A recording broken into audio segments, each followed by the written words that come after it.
We didn't need his little handouts. My husband's father laughed when I offered to help. In front of everyone, he mocked me and bragged about his $53 million company. I felt the sting, but I stayed calm. I sent my advisor a quick text: pull every dollar from Parker Group. Their panic meeting began minutes later. We don't need your little handouts of advice. Adam Parker's words hung in the air like poison. The entire table went silent. His wife Vivian smiled that practiced smile wealthy women perfect over decades. Zachary, my husband, looked down at his plate and said nothing. His sister Emma smirked behind her napkin. His brother Noah suddenly found his wine glass fascinating. Before we continue, I want to thank you for being here and sharing these stories about claiming your worth. If you believe everyone deserves respect regardless of their background, please consider subscribing. It's free and helps us reach more people who need to hear this. Now let's see what happened next. I just spent 20 minutes explaining why their $53 million company was about to collapse. I'd shown them the numbers, the leverage ratios, the debt coverage that was trending toward disaster. I tried to help them. And Adam had laughed in my face. We have analysts from Wharton and Columbia, he continued, reaching for his wine like this was all very amusing. We don't need your little handouts. I set down my fork carefully. My hands weren't shaking. That surprised me. I thought they would be. What Adam Parker didn't know, what none of them knew, was that I wasn't the poor girl from nowhere they'd been tolerating for 5 years. I was the invisible investor keeping their empire standing. Every loan, every credit facility, every dollar that kept their commercial properties afloat, it all traced back to me. $38 million of my money was holding up their $53 million empire. And I was about to pull every cent of it. I reached into my purse for my phone. Excuse me, I said quietly. I need to make a call. Adam looked pleased, like I'd finally learned my place. Of course. Business calls, even for small consulting firms. I walked through their sprawling home, 8,000 square feet of marble floors and imported furniture, and locked myself in Adam's study. The irony wasn't lost on me. I pulled up my encrypted messaging app and found Marcus Brennan, my investment advisor. My thumb hovered over the screen for maybe 3 seconds. Not because I was uncertain, but because I was thinking about how I'd gotten here. How a girl from Corpus Christi who used to hide her free lunch card had ended up holding the fate of a $53 million empire in her hands. I typed, *execute full withdrawal from Parker Group. All facilities. Immediate effect. *. 3 dots appeared almost instantly. Marcus knew exactly what this meant. That's $38 million across 7 facilities. This triggers cross-default clauses on their external debt. They're looking at $61 million in immediate obligations with maybe $9 million in liquid assets. I know. Sophia, are you sure? This is nuclear. I thought about Adam's laugh. About Zachary's silence. About 5 years of being treated like a charity case who should be grateful for scraps of acceptance. I've never been more sure. And Marcus, make sure Adam gets the notifications directly. I want him to see it tonight. Understood. Dorothy would be proud. I stared at that message. Dorothy. God, I wish she could see this. But she'd prepared me for it. She'd seen it coming years before I did. Dorothy Whitmore had been 82 years old when she walked into my tiny office on a Tuesday afternoon 6 years ago. I was 24, drowning in student loan debt, running a struggling financial consulting firm out of a converted storage room in South Austin. I had 3 clients, all of them small businesses barely scraping by, and I was 1 bad month away from losing everything. Dorothy wore a crisp linen suit and had white hair cut sharp as a blade. She sat across from my second-hand desk and said, "Mrs. Chin speaks very highly of you. I need someone to review my estate planning." I'd almost said no. I'd never worked with someone that wealthy. I could tell just by looking at her. The way she carried herself, the quality of her clothes, the weight of old money that didn't need to announce itself. But I needed the work. So I said yes. What I didn't know then was that Dorothy wasn't just looking for an estate planner. She was looking for someone like her. Someone who'd grown up with nothing. Someone who understood what money actually meant. "Tell me about yourself," she'd said during that first meeting. So I did. I told her about growing up in Corpus Christi, about my mother who cleaned houses for wealthy families on the north side of town, About my father who drove trucks until the accident left him disabled when I was 9. I told her about learning to calculate the cost of everything. Generic cereal versus name brand thrift store clothes. The free lunch card I'd hide in my palm so the other kids wouldn't see. Dorothy had listened without interrupting. When I finished, she nodded slowly. Good, she said. You know what money actually means. Most people born with it never learn. She hired me. Then she did something I never expected. She mentored me. For 3 years, Dorothy taught me everything. Not just about finance, though she was brilliant at that. She'd made her fortune in West Texas oil fields in the 1960s. A woman in a man's world who'd learned to be smarter, faster, and more ruthless than anyone expected. But she taught me about power too. About strategy. About invisibility as a weapon. The most dangerous people in any room, she told me once, are the ones everyone underestimates. Learn to be underestimated, Sophia. Let them think you're small. Let them think you're insignificant. Then show them what it costs when they're wrong. I hadn't understood what she meant. Not really. Not until later. Dorothy died 3 years after we met. Pancreatic cancer, quick and brutal. She left me everything, $48 million in trusts and LLCs and investment vehicles so complex that even forensic accountants couldn't trace them all back to me. She left me a handwritten note too on her personal stationery. Asterisk, don't make my mistake. Don't spend your life proving you belong. Let them underestimate you. Then show them what it costs. Sis. I'd cried when I read it. Not just because she was gone, but because I still didn't fully understand what she was trying to tell me. I understood now. I'd grown up in a neighborhood in Corpus Christi where the paint peeled off houses like sunburned skin. Where my mother came home exhausted every evening, carrying Tupperware containers filled with leftovers from the families she cleaned for. Half a casserole, leftover roast chicken, things they'd throw away otherwise. She'd wash those containers carefully and return them the next day, and I'd pretend not to notice the humiliation in the way she never quite met their eyes. My father's disability check was $1,100 a month. It had to cover rent, utilities, food, his pain medication, everything. I learned to manage our finances when I was 15 years old. I found tax credits my parents didn't know existed. I called the electric company to negotiate payment plans. I discovered that if you asked the right questions in the right tone, polite but firm, respectful but persistent, even people whose job was to say no would sometimes say yes. I had a gift for numbers. For seeing patterns. For understanding how money moved and where it leaked. My high school guidance counselor, Mrs. Chin, noticed. She called me into her office during my junior year and said, "Sophia, you're too smart to stay stuck here. Have you thought about college?" I hadn't. College was for other people. People whose parents could help with applications, who didn't need to work 30 hours a week just to keep the lights on. But Mrs. Chin was relentless. He helped me apply to UT Austin. She helped me write scholarship essays, stayed late 3 nights a week to review them with me. When the acceptance letter came, full scholarship, room and board included, I stood in our tiny kitchen and cried. Mama held me so tight I thought my ribs might crack. For the first time in my life I felt like maybe I wasn't invisible. College was different. UT Austin was full of students who'd gone to private schools, whose parents were doctors and lawyers, who talked casually about spring breaks in Cabo and summer internships arranged with a single phone call. I worked 3 part-time jobs. I studied in library bathrooms between shifts. I graduated with honors in finance and $60,000 in student loan debt. I started my consulting firm because I couldn't afford to take an unpaid internship at a big firm. It barely kept me afloat. I lived in a studio apartment with a Murphy bed that didn't fold up right. I ate ramen more nights than I care to remember.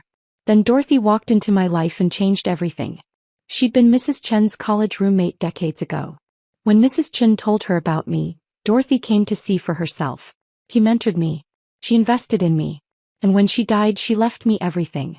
$48 million that no one knew about. I kept it hidden when I met Zachary Parker 2 years later at a charity fundraiser.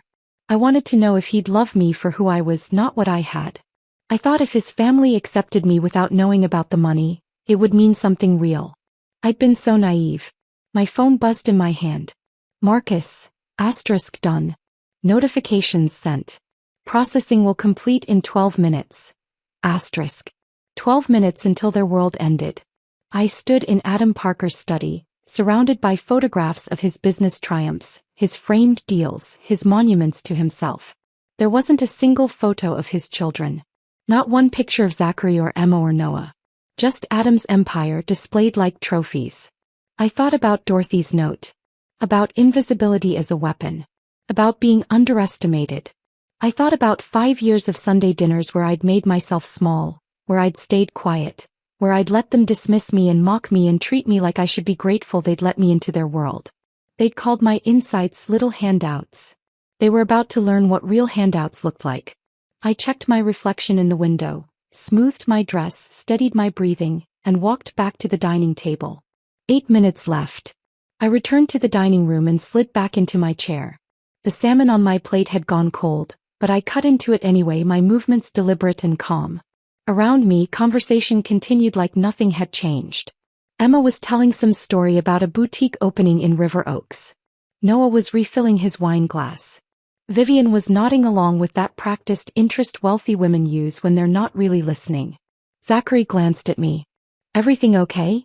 "Fine," I said. "Just work." He smiled and turned back to his brother. He didn't ask what kind of work. He never did. I counted down in my head. 7 minutes left.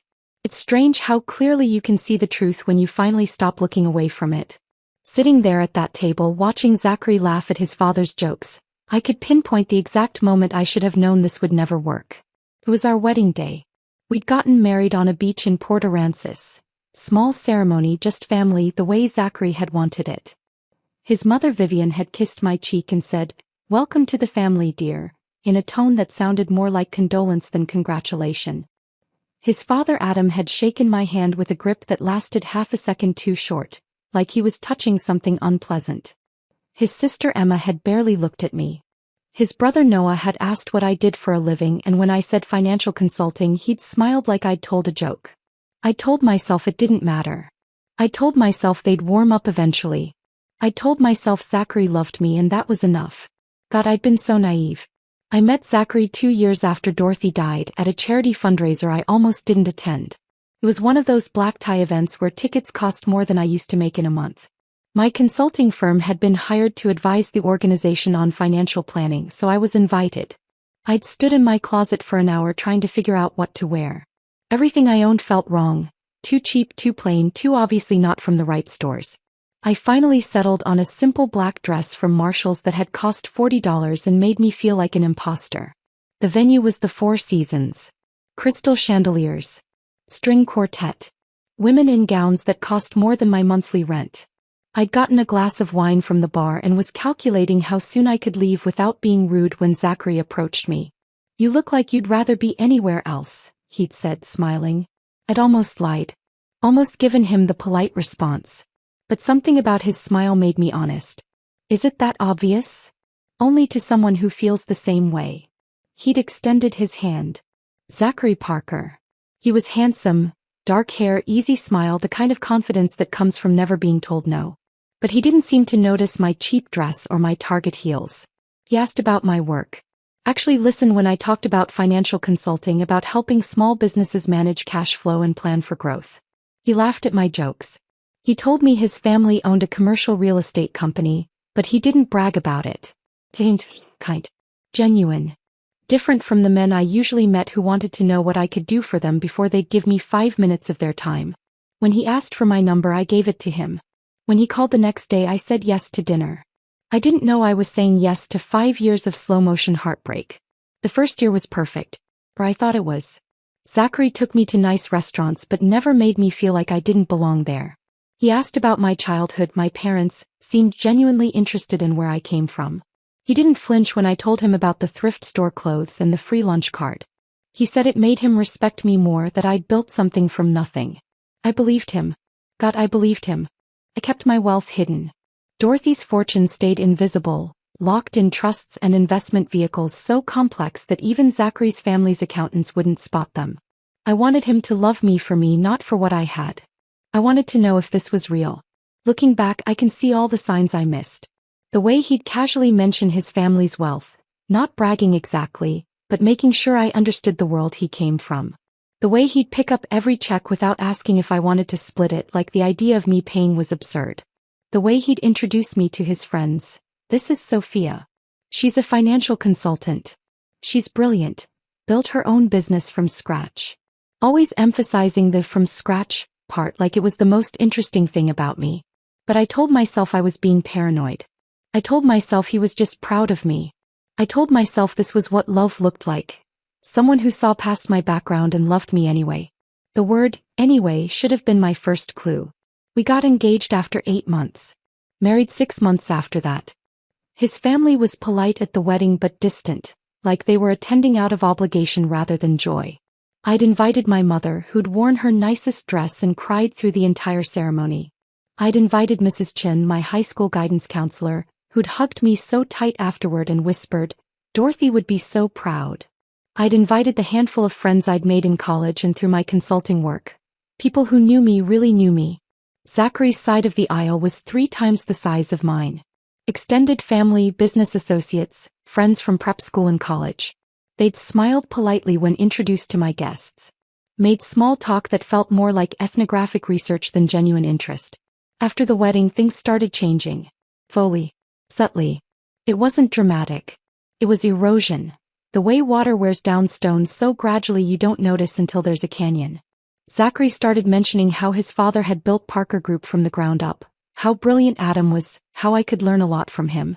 He suggested I stop driving my 10-year-old Camry, said it didn't look professional, that his family could help me lease something nicer. I told him I liked my car. It had been my grandmother's, one of the few things I had left from her. He'd smiled indulgently and said, "Of course, but perception matters in business, sophomore." He started picking out my outfits for family dinners. Nothing cruel, just helpful suggestions that felt more like corrections. Maybe wear the blue dress instead of the black one. It's more cheerful. Those earrings are nice, but these would look better with that outfit. I told myself he was trying to help, that he knew his family better than I did.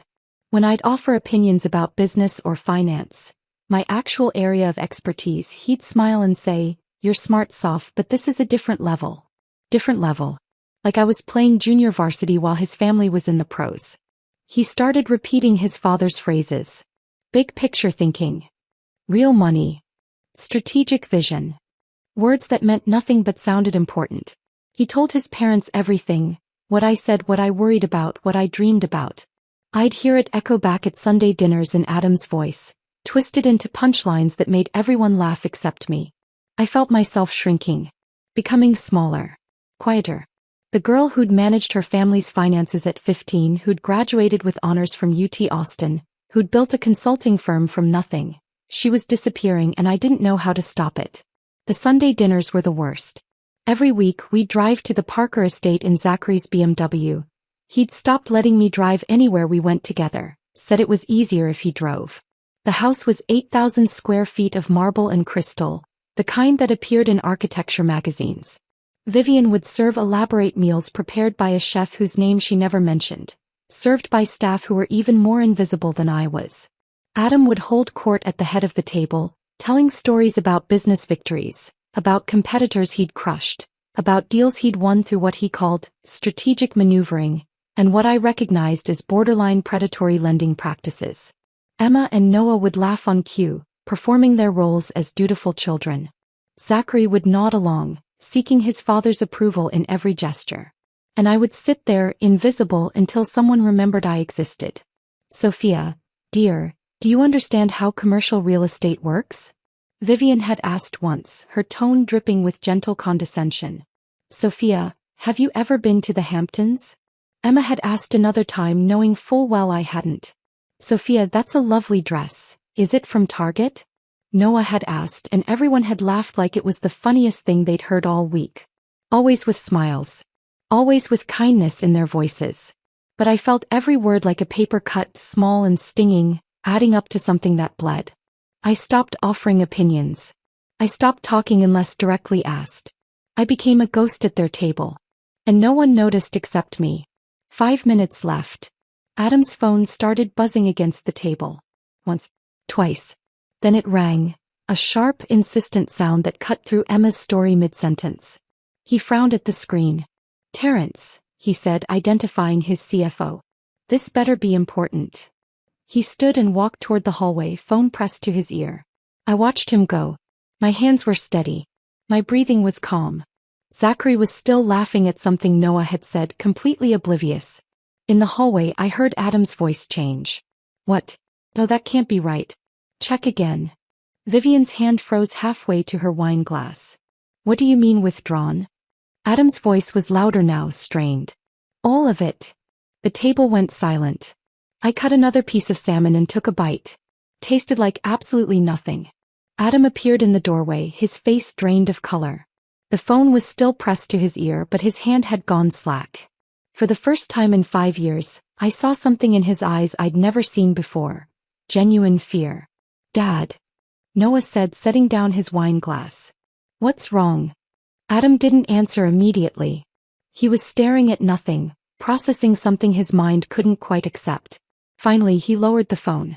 Someone just pulled Whitmore Capital's entire investment from Parker Group, he said, his voice hollow.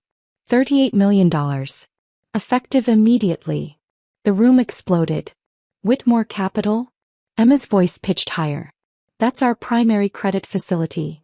Without that, we can't cover the Dallas portfolio closing. Noah started. The debt service on the Houston properties alone. Zachary looked genuinely panicked. Vivian's hand went to her throat, her fingers finding the pearl necklace there like a lifeline. I took another bite of salmon. Chewed slowly. Swallowed. Adam's eyes swept the room, landing on each family member in turn, looking for answers, for explanations, for someone to tell him this was a mistake. Then his gaze found mine. Really found mine. And I watched the realization dawn across his face like a sunrise. Who controls Whitmore Capital? He asked slowly, his voice barely above a whisper. I set down my fork with deliberate care. The crystal clinked softly against the china. In the silence, it sounded like a gunshot. I do, I said calmly. Along with several other investment vehicles that you're about to become very familiar with. The silence that followed was absolute. Zachary's mouth opened, but no words came out. Emma's face had gone pale. Noah looked between me and his father like he was trying to solve an impossible equation. Vivian's hand was still at her throat, frozen. You. Adam's voice cracked. He cleared his throat and tried again. You what? I own Whitmore Capital Holdings, I said, my voice steady and clear. The silent investment fund that's been financing Parker Group for the past 5 years. The bridge financing for the Dallas acquisition. The credit facility for your Houston properties. The operational capital that's been covering your cash flow gaps. All of it. Mine. I'd been reviewing their financials for 3 months before tonight. It had started innocently enough. Zachary had left a quarterly report on his desk at the condo, and I'd glanced at it while waiting for him to get ready for dinner. What I saw made my stomach drop. The leverage ratios were catastrophic. The debt service coverage was barely above water. They'd acquired a struggling commercial property portfolio in Dallas using bridge financing that was coming due in 6 months, and they didn't have the liquidity to cover it. But what made me physically ill was recognizing the primary lender's name. Whitmore Capital Holdings. My company. The investment vehicle I'd structured with Marcus after Dorothy died. They didn't know it was mine. I'd been unknowingly propping up the Parker empire for years. Every snide comment about my little consulting business. Every dismissal of my opinions. Every humiliation at this table. All of it funded by my silence and my money. I'd felt sick. But I'd also felt something else. A cold, calculating curiosity. So I dug deeper. I'd pulled records through Marcus. I'd analyzed cash flows and debt structures and corporate filings. What I found was worse than I'd imagined. Parker Group wasn't a $53 million empire. It was a house of cards built on $38 million of my capital, with another $23 million in external debt they were juggling desperately. Without my money, they were bankrupt. They just didn't know it yet. I told myself I was being paranoid. That surely if I showed them I understood their business, if I demonstrated my value, they'd finally respect me. So tonight I'd brought printed analysis to dinner. I'd highlighted the critical points, prepared talking points, rehearsed how to present it without sounding condescending. My hands had shaken as I'd waited for the right moment. It had come during dessert, when Adam was complaining about how hard it was to find competent financial advisors these days. Actually, I'd said, my voice smaller than I'd intended, I've been looking at the quarterly reports and I think there might be some structural issues we should discuss. The table had gone silent. Zachary's face had flushed red. Sophia, he'd said quietly, a warning in his tone. But I kept going. I'd explained the leverage ratios, the debt coverage, the liquidity crisis brewing beneath their perfect facade. I tried to be helpful, not critical. I tried to show I understood. Adam had listened with an expression I couldn't read. Then he'd started laughing. That horrible, dismissive laugh that made me feel 6 inches tall. We don't need your little handouts of advice. Those words. God, those words. They'd hung in the air like poison. Adam had smiled at me like I was a child who'd said something unintentionally hilarious. The table had erupted in polite laughter. Emma covering her mouth. Noah grinning into his wine glass. Vivian offering that sympathetic smile I'd learned to hate. And Zachary had just looked down at his plate and said nothing. That silence had broken something in me. Not dramatically. Not with anger or tears or shouting. Cleanly. Like a bone snapping. I'd looked around that table and finally seen the truth I'd been avoiding for 5 years. I would never be one of them. Not because I wasn't good enough, but because they needed me not to be. They needed someone to look down on, someone to make jokes about, someone who made them feel generous and enlightened for including her. That's when I'd excused myself and walked to Adam's study. That's when I'd sent the message to Marcus. And now, sitting here watching them process what I'd done, I felt nothing. No satisfaction. No guilt. Just a strange, hollow calm. That's impossible, Adam said finally, his voice shaking. You're a small-time consultant. You don't have that kind of capital. I inherited $48 million 6 years ago, I interrupted. From my mentor, Dorothy Whitmore. Before I met Zachary. I kept it quiet because I wanted to know if your family would accept me without it. I looked around the table. Turns out the answer was no. Sophia, Zachary found his voice finally, desperate and confused. I don't understand. Why wouldn't you tell me? I'm your husband. Are you? I looked at him. Really looked at him. When's my mother's birthday, Zachary? Silence. What's the name of the hospice where my father died? You gave a speech at his funeral. A beautiful speech about family and loss. What was the hospice called? More silence. His face had gone white. My mother's name is Rita. Her birthday is April 7th. My father died at Seaside Palliative Care 3 years ago. My voice was steady, almost gentle. You never remembered because you never cared enough to listen. None of you did. I stood up, my chair scraping against the marble floor. I pulled off my wedding ring, the one Vivian had chosen because she deemed my taste a bit pedestrian, and set it on the white tablecloth beside my plate. For 5 years I've sat at this table and made myself invisible, I said quietly. I've listened to you mock my background, dismiss my opinions, treat me like a charity case who should be grateful you let me into your world. I've watched my husband choose your approval over my dignity again and again and again. Adam's phone started buzzing on the table. Emergency notifications. Default alerts. The beginning of the end. You told me you don't need my little handouts, I said, meeting Adam's eyes. So I'm taking them back. All of them. You have about 40 minutes before your emergency board meeting starts. I'd suggest you use that time wisely. Sophia, wait. Vivian stood up, her voice trembling. Please. Think about what you're doing. Think about your marriage. Your future. I have been thinking about my future, I said. For 5 years I've thought about how to earn your respect, your acceptance, your basic human decency. I'm done thinking about it. I'm done performing for people who'll never see me as anything more than the poor girl who got lucky. I picked up my purse and walked toward the entry hall. Behind me I heard chairs scraping. Voices rising. Adam barking orders into his phone. Zachary calling my name. I didn't turn around. I walked out into the November night, got into my Camry, the one they'd always been embarrassed by, and drove away. My phone started ringing before I'd even reached the end of their street. I turned it off. The highway stretched out before me, empty and dark. I drove with the windows down, letting the November air wash over me. It smelled like mesquite and exhaust and freedom. My hands were steady on the wheel. My breathing was even. I wasn't crying. That surprised me most of all. I'd imagined this moment so many times over the past 3 months, since I'd first discovered that my money was propping up their empire. I'd imagined rage, tears, the satisfying rush of vindication. But sitting there in my grandmother's old Camry driving away from the Parker estate, I felt none of those things. I just felt quiet. My phone lit up on the passenger seat. Zachary calling. I let it ring until it went to voicemail. Then it started again. Adam this time. Then Vivian. Then Emma. I watched the screen light up over and over, a desperate chorus of names I didn't want to hear from. I turned the phone face down and kept driving. The apartment in Montrose was dark when I got home. I'd kept this place through the entire marriage. A modest 2-bedroom I'd rented before I met Zachary. He'd never understood why I needed it. We have the condo downtown, he'd said. Why pay rent on a place you never use? But I'd insisted. Called it my office space.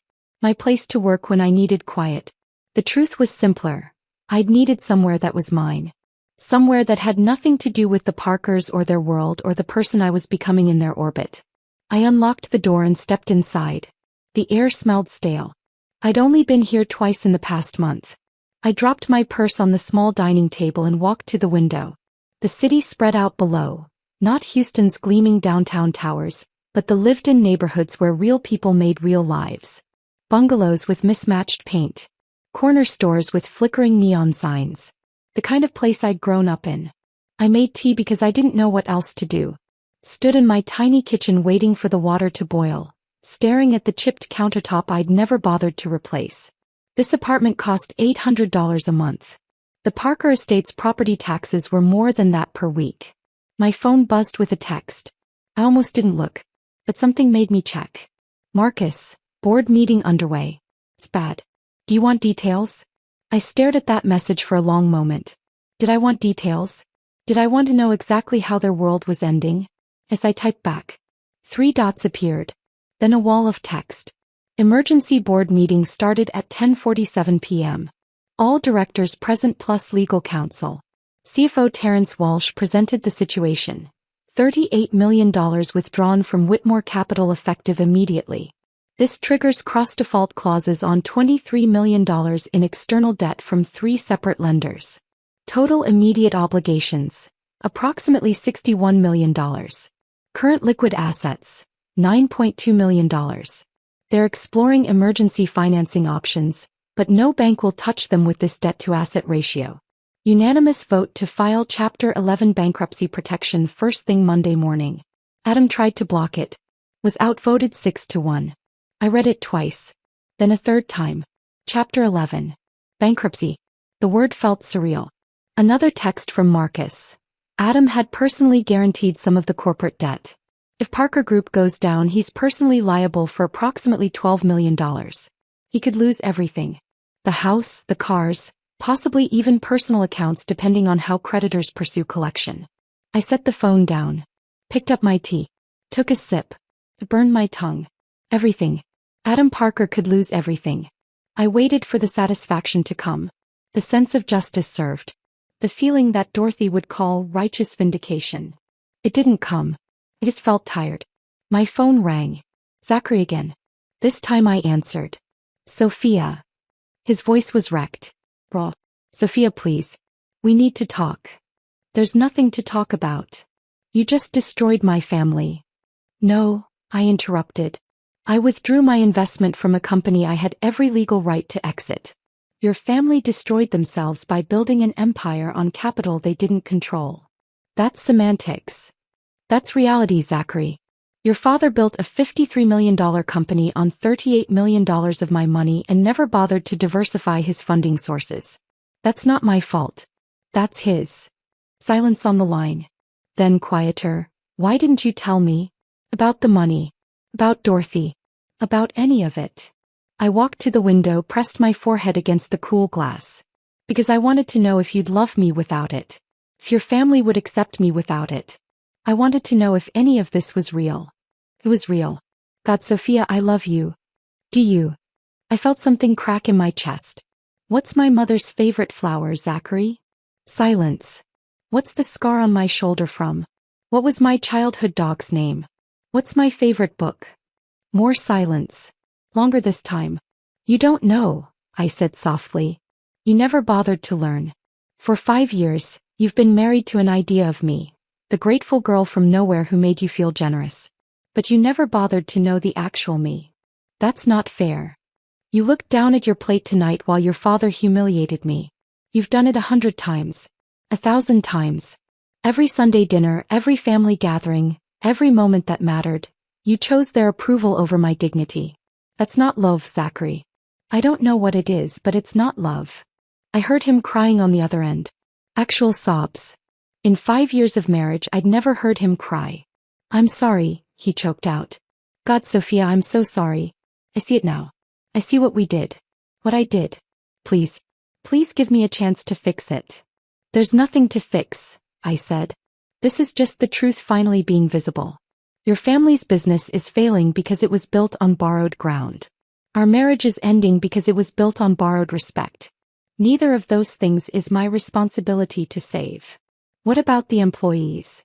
His voice turned desperate, grasping. Parker Group has 73 employees. People with families. Mortgages. Kids in college. They're going to lose their jobs because of what you did. No, I cut him off. They're going to lose their jobs because your father mismanaged his company.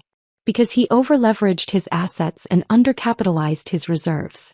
Because he built an empire on someone else's foundation and called it success. Don't you dare put that on me. But you could fix it. You could reinvest. Just enough to keep us afloat through restructuring. Why would I do that? Because. He struggled for words. Because we're family. Because you loved me once. Because it's the right thing to do. I laughed. It came out bitter and broken. The right thing to do. The right thing would have been treating me with basic human respect for the past 5 years. The right thing would have been your father listening when I tried to help instead of laughing in my face. The right thing would have been you defending me. Just once. Just one time standing up and saying, don't talk to my wife like that. But you never did. None of you did. Sophia, please. My lawyer will send the divorce papers, I said. You can keep everything that's legally yours. I don't want any of it. Don't do this. It's already done, Zachary. It was done the moment you sat there and said nothing while your father called my concerns little handouts. It was done the moment you chose them over me for the 1,000th time. I just finally stopped pretending otherwise. I ended the call. Turned off my phone. Sat down on my second-hand couch in my $800 apartment and stared at the wall. The tea had gone cold in my hands. Outside, the city hummed with life. Cars passing. Sirens in the distance. Someone's music thumping through thin walls. The sounds of people living their ordinary lives, unaware that a few miles away an empire was crumbling. I thought about Adam Parker sitting in that emergency board meeting, watching his life's work collapse in real time. I thought about Vivian probably already calling her friends, trying to control the narrative before it got out. I thought about Emma and Noah scrambling to figure out how this affected their trust funds, their futures. I thought about Zachary, who just lost both his family's business and his wife in the same night. I waited for guilt to come. For regret. For the hollow feeling Dorothy used to warn me about. The emptiness that comes after revenge when you realize victory doesn't fill the hole that hurt left behind. But I didn't feel empty. I felt like I could finally breathe. My phone was off, but I could imagine the messages piling up. The voicemails. The desperate attempts to negotiate, to bargain, to make me responsible for fixing what I hadn't broken. I didn't turn it back on. Instead, I finished my cold tea, went to my bedroom and lay down fully clothed on top of the covers. Stared at the ceiling with its water stain in the corner that looked like a map of Italy. In the morning I'd call my lawyer. I'd start divorce proceedings. I'd begin the legal process of permanently separating my life from the Parkers. But tonight I just lay there in the dark, listening to the city outside my window and let myself be free. I woke up to sunlight streaming through unfamiliar windows. For a moment I didn't remember where I was. Then it came back. The apartment in Montrose, the one I'd kept secret, the place that was mine alone.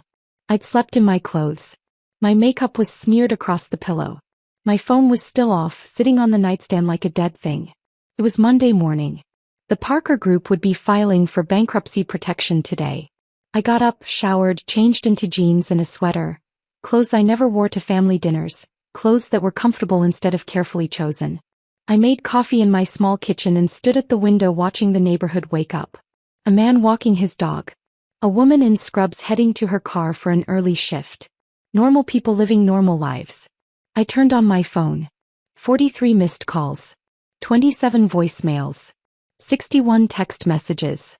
I didn't read them. Instead, I called Teresa Vance, the lawyer Dorothy had recommended to me years ago. Teresa specialized in high-net-worth divorces. Dorothy had introduced us at a lunch meeting 3 years before she died, saying simply, "Just in case you ever need her." Dorothy had seen this coming.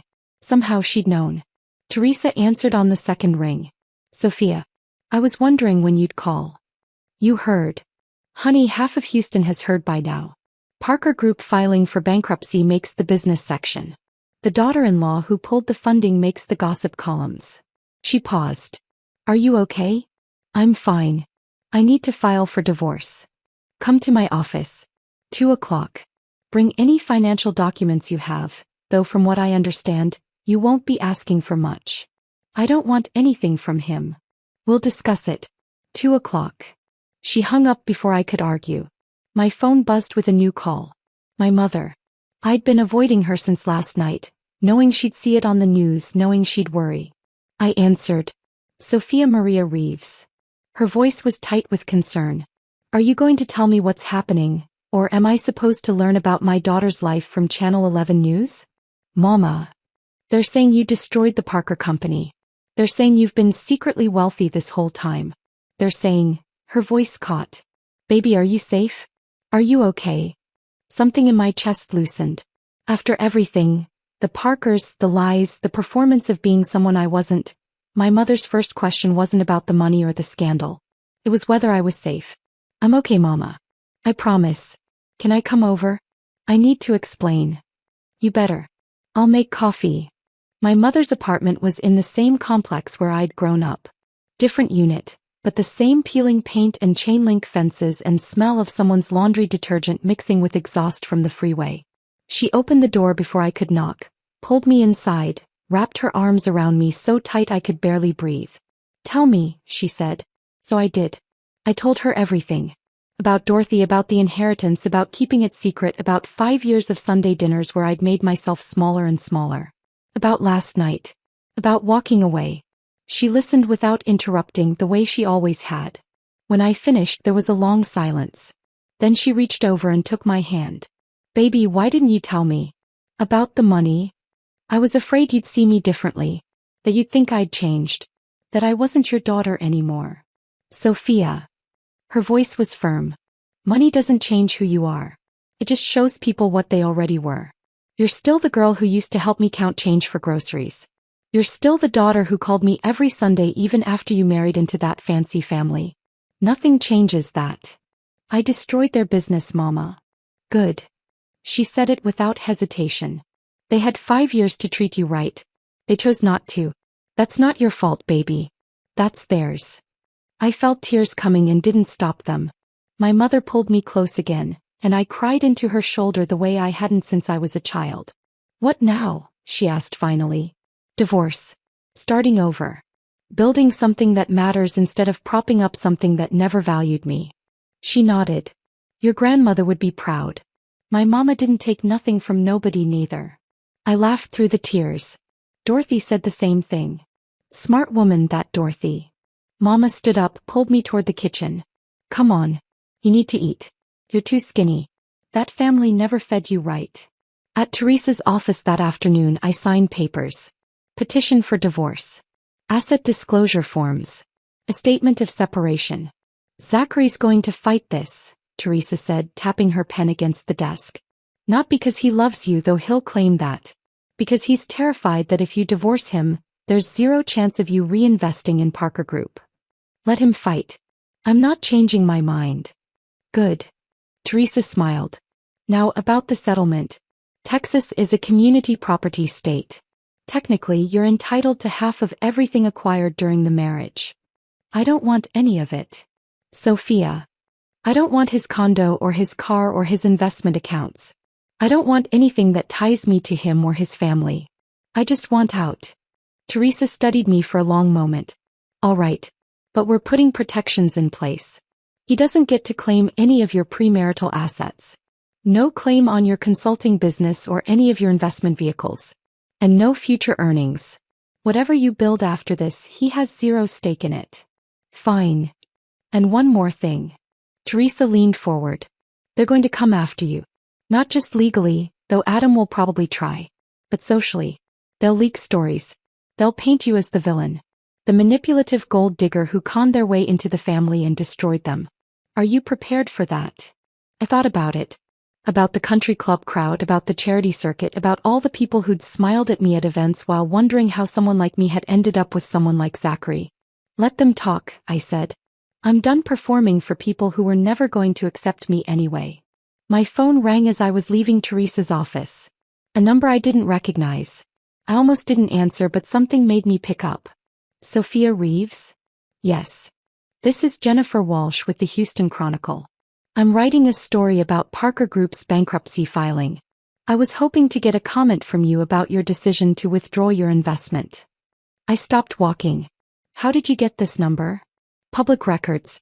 Your consulting firm is listed as a subsidiary of Whitmore Capital Holdings.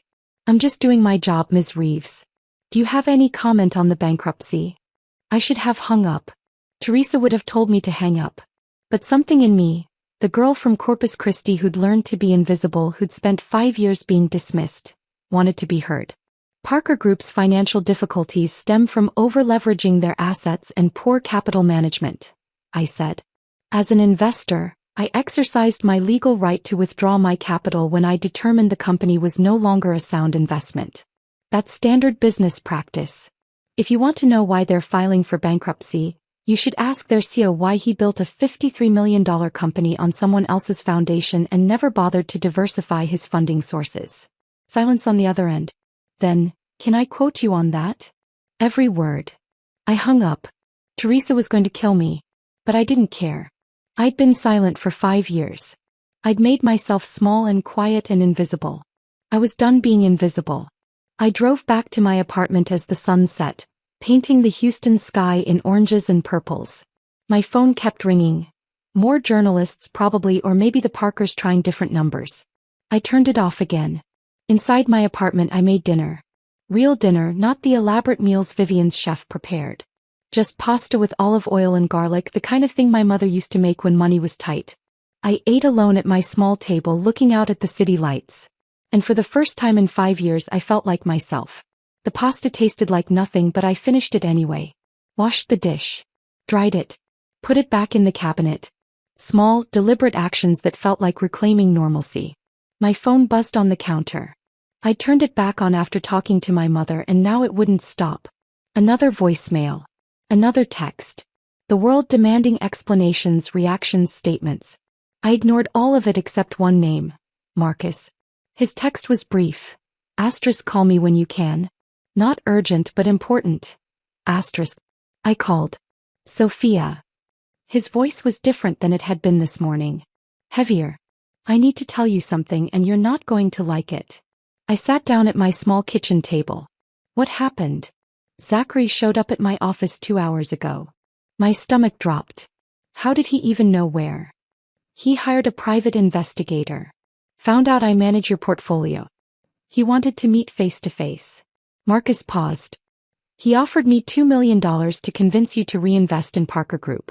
Just enough to keep them afloat through restructuring. I closed my eyes. What did you say? I told him to leave before I called security. But Sophia, he's not going to stop. He's desperate. They all are. Another pause. There's something else. Adam's lawyer sent a letter this afternoon. They're threatening to sue you for, and I quote, tortious interference with business relationships and breach of fiduciary duty. That's absurd. I had every legal right. I know. My lawyers know. Their lawyers probably know too. But they're going to make noise anyway. They're going to try to paint you as the villain, drag this out, make it expensive and exhausting until you cave and give them something. I stared at the wall of my tiny kitchen. The paint was chipped near the window frame. I'd never bothered to fix it. Let them try. Sophia. I'm not caving, Marcus. I'm not giving them a cent. If they want to sue me, they can sue me. If they want to drag my name through the mud, they can try. But I'm not going back to being invisible just because it makes them more comfortable. Silence on the other end. Then softer. Dorothy taught you well. She did. After I hung up, I sat there for a long time. The apartment was quiet except for the hum of the refrigerator and the muffled sound of my neighbor's television through the wall. This place, This modest, unremarkable apartment was mine. No marble floors. No crystal chandeliers. No performance required. I thought about Zachary showing up at Marcus's office with a briefcase full of desperation. $2 million. As if money could fix what had broken between us. As if the problem had ever been about money at all. The problem was that he'd never seen me. None of them had. My phone rang. A number I didn't recognize. Against my better judgment, I answered. Ms. Reeves. A woman's voice, professional and clipped. This is Catherine Walsh with Houston Society magazine. We're running a feature on the Parker Group situation, and we'd love to get your perspective. No comment. We've spoken with several sources close to the family who've painted a rather unflattering picture of your actions. Don't you think you deserve a chance to tell your side? I almost hung up. Then I thought about 5 years of staying quiet, of making myself small, of letting them control the narrative. You want my side? I said. Here it is. I was a silent investor who exercised my legal right to withdraw capital from a poorly managed company. If Parker Group can't survive without one investor, that's a structural problem, not a personal vendetta. And if your sources close to the family are calling me manipulative for keeping my wealth private, ask them why they assumed I had nothing in the first place. Ask them why they needed me to be poor to feel superior. I heard typing on the other end. Can I quote you? Every word. I hung up before she could ask anything else. Teresa was definitely going to kill me now. But something had shifted. I was tired of being quiet. Tired of other people writing my story while I nodded and smiled and accepted their version of events.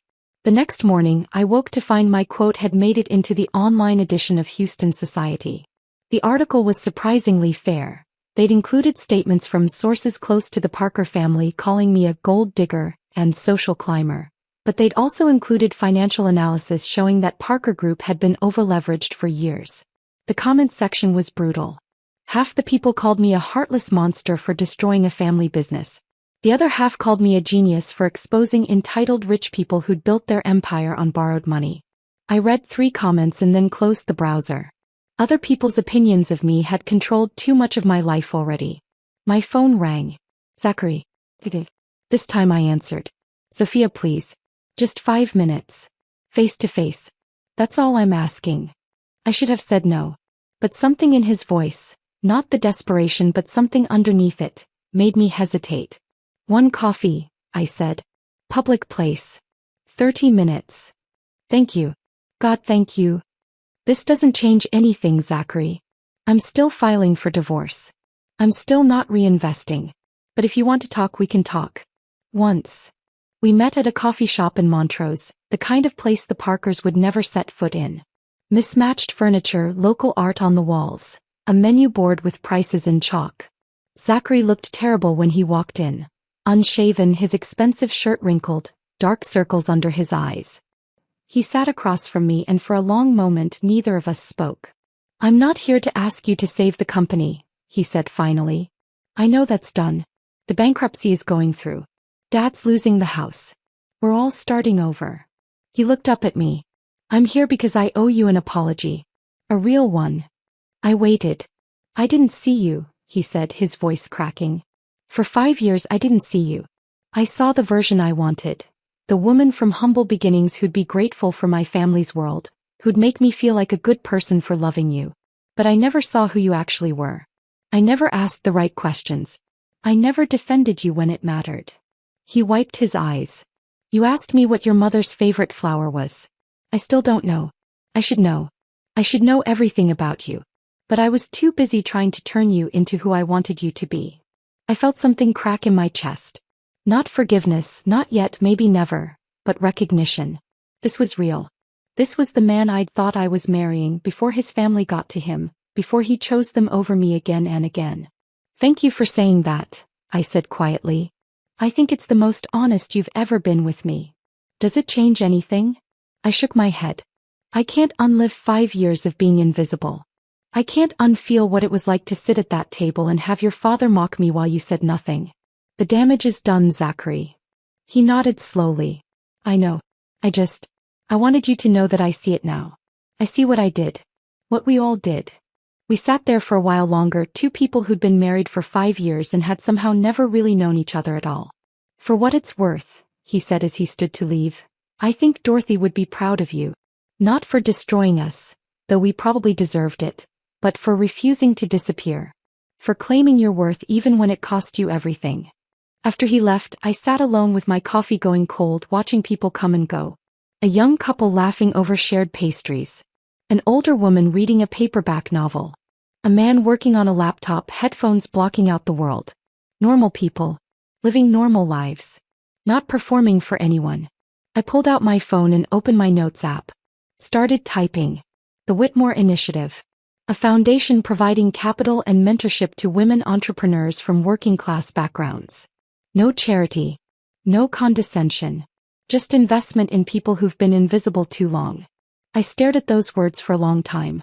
Then I called Marcus. I want to start a foundation, I said. I want to use Dorothy's money, my money, to do what she did for me. Find brilliant women who've been overlooked and give them real opportunities. That's a beautiful idea, Marcus said. How much are you thinking? 5 million to start. More as we grow. I'll start drawing up the paperwork. I hung up and looked around the coffee shop. At the art on the walls made by local artists who'd probably never set foot in a gallery. At the mismatched chairs someone had rescued and refinished. At the menu board with its hand-drawn letters. This was real. This was the world I'd come from. The world I'd never really left, even when I tried to fit into the Parkers' marble palace. I was going home. Not to Corpus Christi but to myself. And for the first time since that dinner table revelation I smiled. The smile faded as I walked back to my apartment, but the lightness remained. I had a direction now. A purpose that was mine, not borrowed from someone else's expectations. The Whitmore Initiative. Dorothy would have loved the name. Over the next week I threw myself into planning. Marcus connected me with lawyers who specialized in nonprofit formation. I drafted mission statements at my kitchen table, revised them again. I wanted the language to be perfect. Not corporate speak but something that would resonate with women like me, women who'd been told they weren't enough. The divorce papers were filed on a Thursday. Teresa called me that afternoon with an edge in her voice. Zachary's fighting it. On what grounds? He's not contesting the divorce itself, but he's making it complicated. His lawyer is asking for extensions, requesting additional financial disclosures, demanding mediation sessions. She paused. Sophia, he's stalling. And I think I know why. Tell me. His lawyer keeps bringing up the possibility of reconciliation. They're offering you things, half the condo, alimony, though God knows that's laughable given your wealth. But every offer comes with a caveat. They want you to consider reinvesting some capital in Parker Group. Just enough to keep them afloat through restructuring. I closed my eyes. How much? 15 million. No. I know. But they're going to drag this out as long as they can, hoping you'll get tired of the fight and give them something just to make it stop. Teresa's voice softened. Sophia, you need to prepare yourself. This could take months. Maybe longer. And it's going to get ugly. Let it get ugly. I'm not giving them a cent. Good. I'll tell their lawyer we're not interested in any negotiations that involve your capital. Divorce only, no business entanglements. After I hung up, I sat on my couch staring at the wall. $15 million. To them it was a lifeline. To me it was the cost of my dignity for 5 years and they still thought I owed them. My phone buzzed. A text from an unknown number.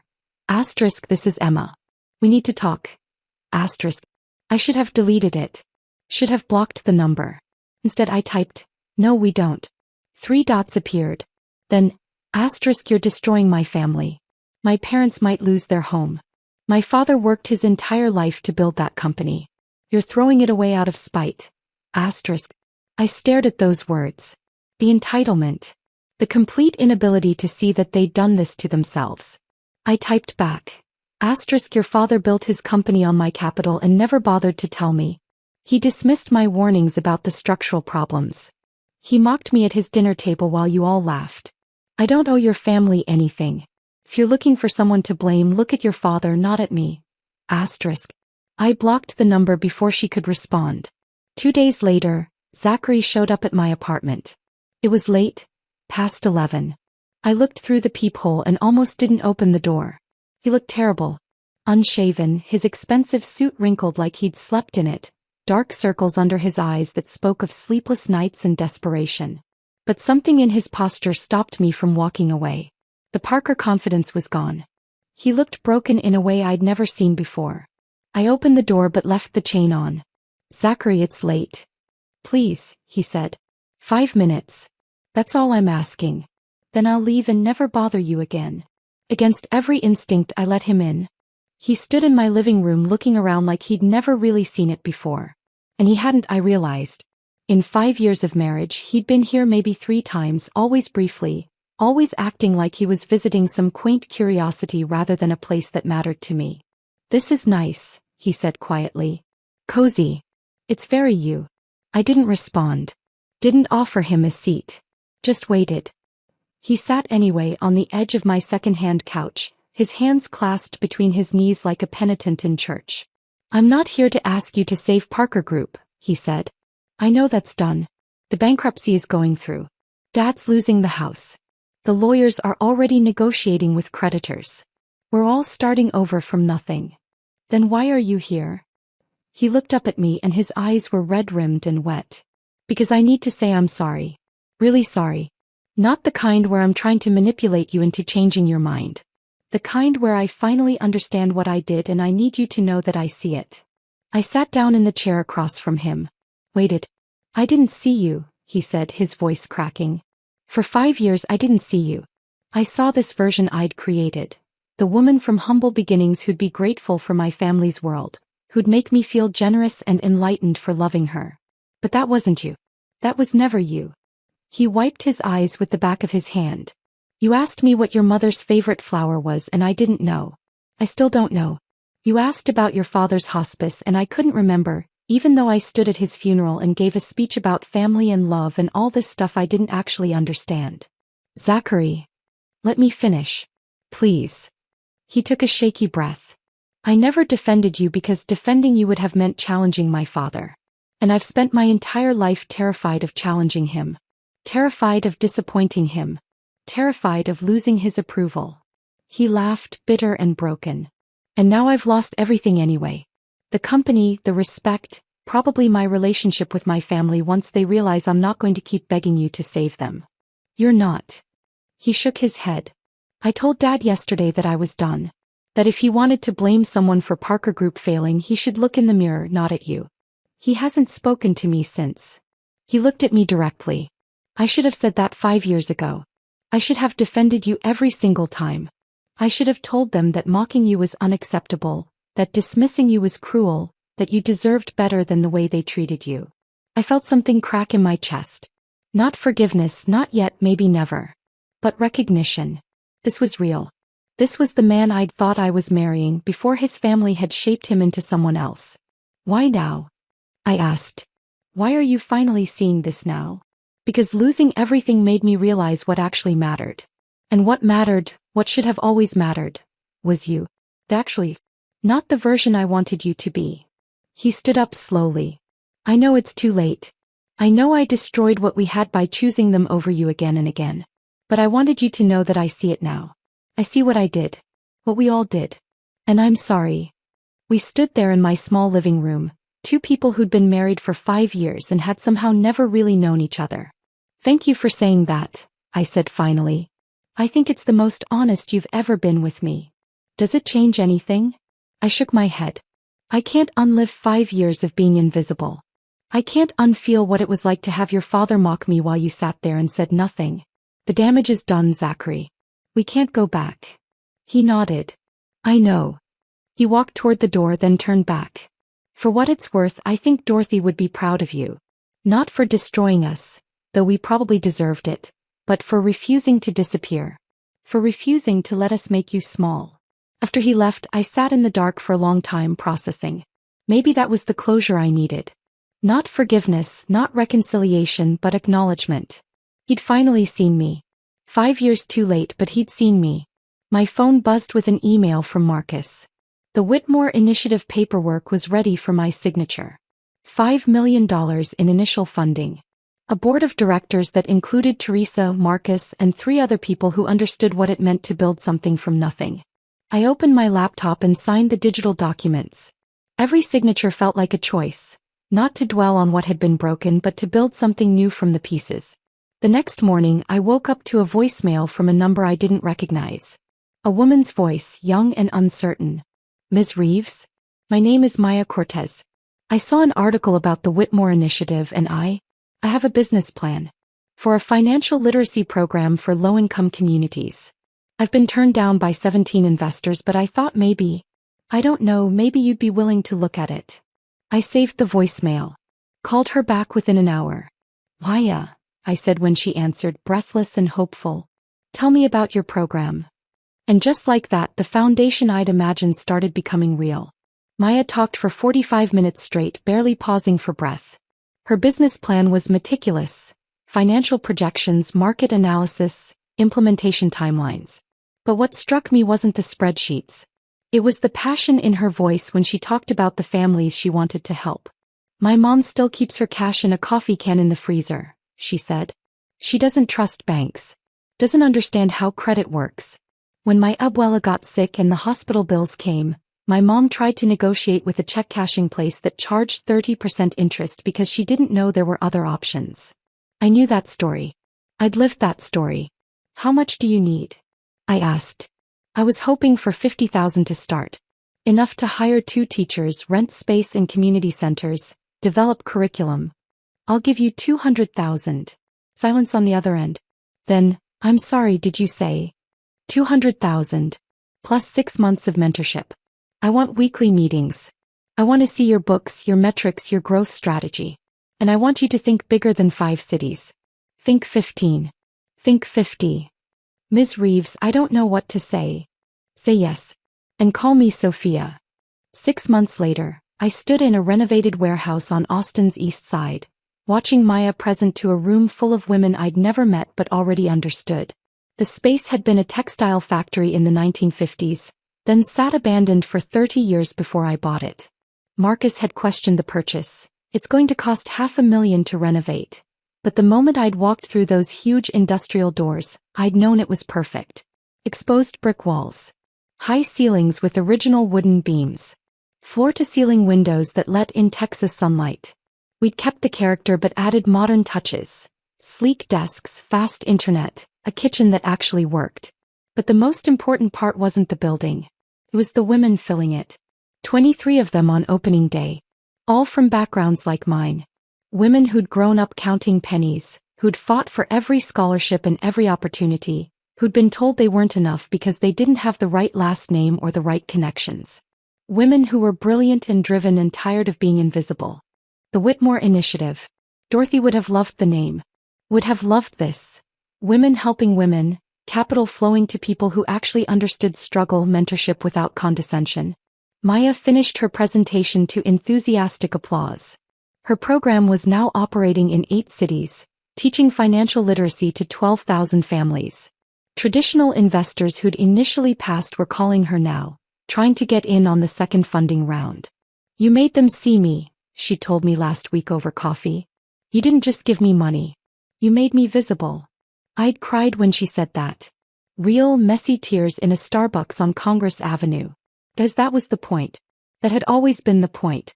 After the presentations ended, I stood by the windows watching the Austin skyline catch the evening light. A hand touched my shoulder. Teresa Vance, my lawyer, holding 2 glasses of wine. Thought you could use this, she said, handing me one. Your divorce finalized today, by the way. Zachary signed without contesting anything. I took a sip. The wine was good, not Parker family expensive but good. How is he? According to my sources, working at a small investment firm in Dallas. Living in a 1-bedroom apartment. Going to therapy twice a week. Teresa studied me. You're allowed to feel something about that, you know. Even if it's just relief. I feel quiet about it, I said. Not happy, not sad. Just ready to close that chapter. And the others? I'd followed the news from a distance, piecing together the aftermath of that November dinner from business filings and occasional updates from Marcus. Parker Group's bankruptcy had finalized 4 months after I walked out. Adam had lost the house, the cars, most of his personal wealth. He was still comfortable by normal standards. Retirement accounts the creditors couldn't touch, a smaller home in a less prestigious neighborhood, but the empire was gone. Vivian had filed for divorce. She'd stood by him through the business collapse, but when she discovered he'd been hiding the extent of their financial exposure from her, something broke. She got the remaining assets in the settlement and moved to Santa Fe. I'd heard she was teaching yoga now, of all things. Emma and Noah both found jobs at other commercial real estate firms, starting at the bottom, learning what it meant to work without their father's name as a shield. And Zachary sent me updates occasionally. Short messages I rarely responded to. He'd gotten a job at a small investment firm. He was in therapy. He was trying to understand how he'd become someone he didn't recognize. I appreciated the updates, but I never responded with more than, "Glad you're doing better." That door was closed. I don't think about them much anymore, I told Teresa honestly. Sometimes I wonder if Adam learned anything. If any of them did. But mostly I'm just busy building this. She raised her glass. To building something that matters. We clinked glasses and drank. The next 2 years blurred together in the best way. The Whitmore initiative grew faster than I'd imagined. 50 women funded. Then 100. Then 200. We expanded to Dallas, to San Antonio, to Houston. Women who'd been told they weren't smart enough, weren't connected enough, weren't enough. They were building businesses, creating jobs, changing their communities. I kept a file of their messages. Screenshots of texts and emails that I read when I needed reminding of why I'd walked away from the Parkers. Asterisk, you didn't just fund my business. You gave me permission to take up space. Asterisk, my daughter asked me yesterday if girls can be entrepreneurs. I got to say yes because of you. Asterisk, I've been invisible my whole life. Thank you for finally seeing me. That last one came from a woman named Jennifer who'd started a tech company teaching coding to kids in underserved schools. She'd been rejected by 47 investors before I said yes. Now she had contracts with school districts across 3 states. 2 years after that November dinner, I was invited to speak at a conference for women in finance. 300 women packed into a hotel ballroom in downtown Houston, most of them young, most of them hungry in the way I recognized. The organizer had asked me to talk about my journey. From poverty to wealth, from invisible to investor, she'd said. It's an inspiring story. But standing on that stage, looking out at all those faces, I realized I didn't want to tell an inspiring story. I wanted to tell a true one. I spent 5 years of my life trying to earn respect from people who'd decided I didn't deserve it, I said. I made myself smaller, quieter, less visible. I thought if I could just prove I was smart enough, valuable enough, worthy enough, they'd finally see me. I paused, letting that sink in. But that's not how respect works. Respect isn't earned from people who've already decided you don't matter. It's claimed by refusing to accept their verdict. I told them about Dorothy. About the inheritance. About the Parkers and their Sunday dinners and the moment I finally stopped performing. People think the revenge was destroying their business, I said. It wasn't. The revenge was in refusing to stay invisible. In building something that mattered to me instead of propping up something that would never value me. In choosing myself when everyone else expected me to choose them. The applause was thunderous. But what mattered more were the women who found me afterward. Who said, I needed to hear that. Who said, I've been making myself invisible too. Who said, thank you for showing me it's okay to walk away. One young woman, barely 25, grabbed my hand with tears in her eyes. My boyfriend's family treats me like you described. I thought I was being too sensitive. You're not, I told her. And you deserve better. She nodded, wiping her eyes. I think I'm going to leave. Good, I said. Build something beautiful from what comes next. Driving home that night, I took a detour past the old Parker estate. Someone else owned it now. The bankruptcy sale had happened months ago. The new owners had planted different flowers, painted the trim a different color. It looked smaller than I remembered. Less imposing. Just a house. I didn't stop. Just drove past, noting the change and kept going. My apartment in Montrose was dark when I got home. I'd bought the building last year, converted it into affordable housing for women in the Whitmore initiative. I lived in the same modest 2-bedroom I'd always had. My mother thought I was crazy. You have millions of dollars and you live like a college student, she'd said last week. I live like myself, I'd corrected her. I made tea. Sat by the window. Watched the city lights spread out below me. Somewhere out there, Maya was probably still working on her financial literacy program. Jennifer was probably coding late into the night. 200 women were building businesses, raising families, taking up space in a world that had tried to make them small. And somewhere, maybe, a young woman was sitting at a dinner table being dismissed by people who thought they were better than her. Maybe she'd stay silent. Maybe she'd make herself small. Or maybe, just maybe, she'd remember that her worth wasn't determined by who saw it. Maybe she'd be brave enough to claim it. Even when it cost everything. Because some foundations are meant to fall. And some women are meant to build something better from the rubble. I'd built mine. And I'd never been more visible or more free in my life. If this story of standing up for yourself had you holding your breath, smash that like button right now.